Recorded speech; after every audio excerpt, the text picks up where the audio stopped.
Okay. Order. Okay. Thank you for coming. I wish to welcome you to Kiambu County headquarters. As you know, quite a number of things has been happening in this county, culminating into the arrest of the governor. And you all know what has been going on. I think the first thing is to wish the governor well, and we also hope that the judicial process is going to be fast and efficient, so that we don't delay justice. So we would want to reiterate that we wish the governor and all the other accused persons well, and that they'll get their justice.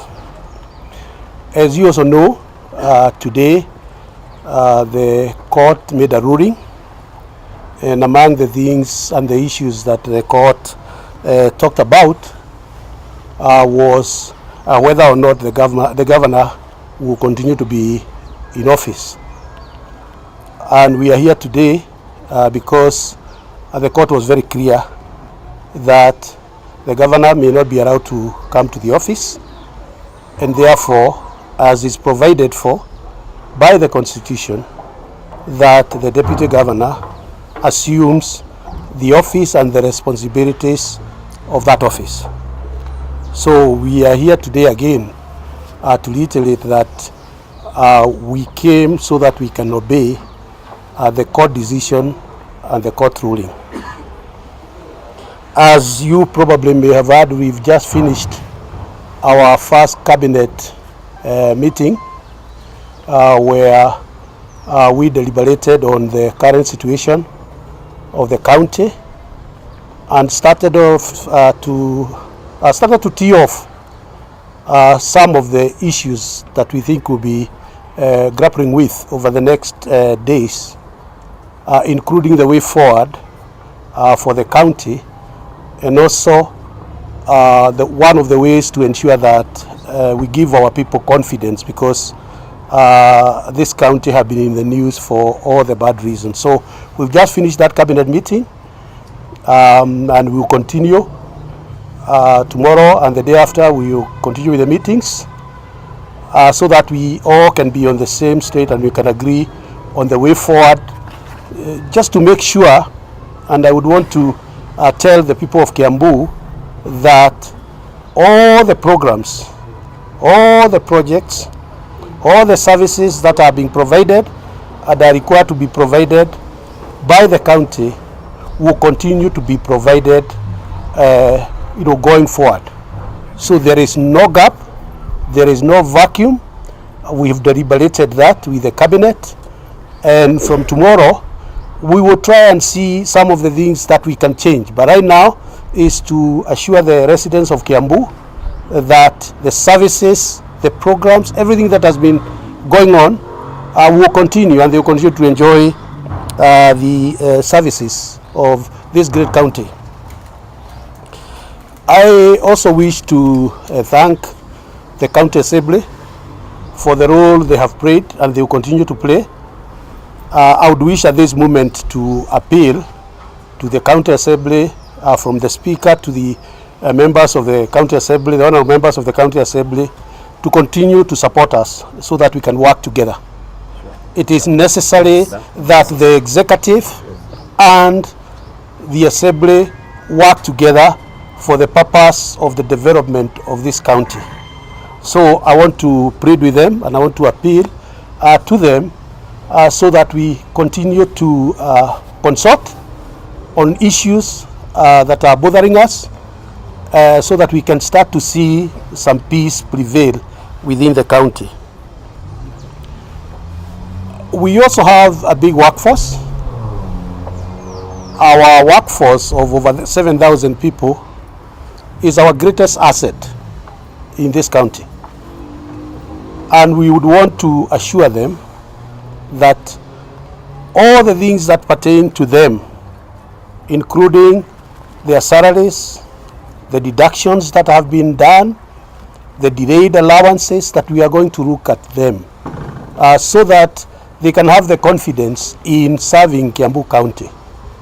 We know that we want to, as much as possible, to have a humility in our service. So we want to urge our employees to support us, and wherever you are, whatever position you are holding today, we want to appeal to you so that you can do it with diligence and you can do it with efficiency, so that the credit will come not to the management but to the people of Kiambu and to the employees of Kiambu County. I'm aware, however, that we have some of the issues and challenges that will be facing us, particularly on the disagreements of the Division of Revenue bill, and as you are aware, that may affect and delay, but we will tackle these problems together with the COG and all the other counties. So issues that are very external to us, we will leave them out, but issues that are internal, and in terms of building the morality and ensuring that our people are able to serve, those issues we'll be able to tackle as we move forward. I think at that point I also want to reiterate that, and we have discussed it at the cabinet, that our key employees, the CECs, the CEOs, the directors, the senior people at the county, are the people that we are going to look upon so that we can be held responsible as we move forward. And we have all agreed that we are going to be extra careful going forward. We will look at the various ways through which we can start to raise additional revenue, but we also would want to stop loss of revenue, particularly at a time like now during the transition. A lot of things happen, and we have all agreed. We have all agreed with our CECs and our CEOs that nobody would do anything that would jeopardize the efficiency or the accountability and the transparency of their positions. I would also want to extend a hand, an olive branch, to all the people who may have been offended in one way or the other. I think this is one county, is county number one, and we would want over the next I don't know how long, because as you are aware, we are in office for as long as the governor is away. If there is going to be appeal, if there is going to be a ruling on his case, we will be ready to vacate the seat and leave it to the governor if the court so dictates. So we are here to ensure that the county continues. So this is not a coup d'etat, as people may want to believe. And therefore we are asking for those people who may have felt probably aggrieved or probably their relatives elsewhere to come and join us so that we all work together for the benefit of the residents of this great county. I would also want to welcome our leaders, our members of parliament, our county leadership, including the senator and the women rep. We'll be doing some consultations so that all of us can start to work together.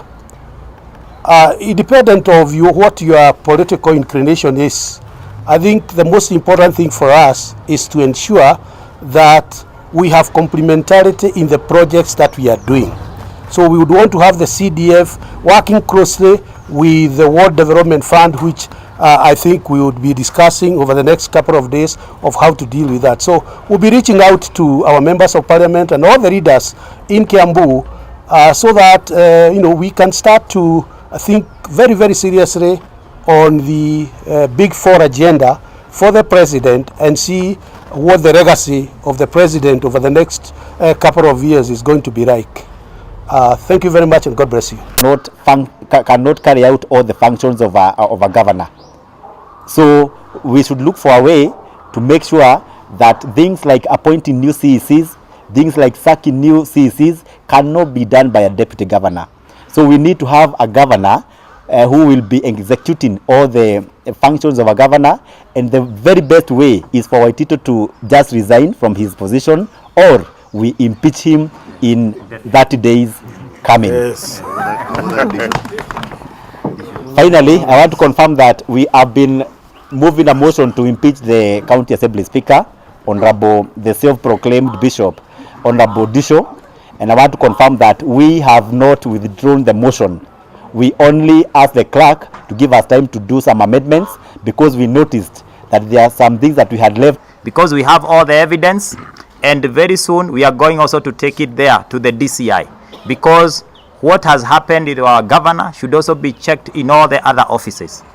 So there is the issue of the contracts, there is the issue of our speaker, there is the issue of the Kasoba itself. It also has issues. So all that should be checked into. Siasa tuache kando kidogo. Ningeomba yaliyokuwa pale katika manifesto yetu, tumpe huyu DG nafasi. Tumpe nafasi kidogo. Tuone kama kwamba yeye atatuelekeza kwenye tulikuwa tumepanga. Na hiyo tu ndio maombi yangu. Utakapokuwa ukiamua maneno zake, nimekuomba Bwana, wewe ufanye jambo yako ya siri, ili kwamba hii maneno ikae hivyo hivyo tu. Na ni kwa jina la Yesu Kristo tumeomba. Amen.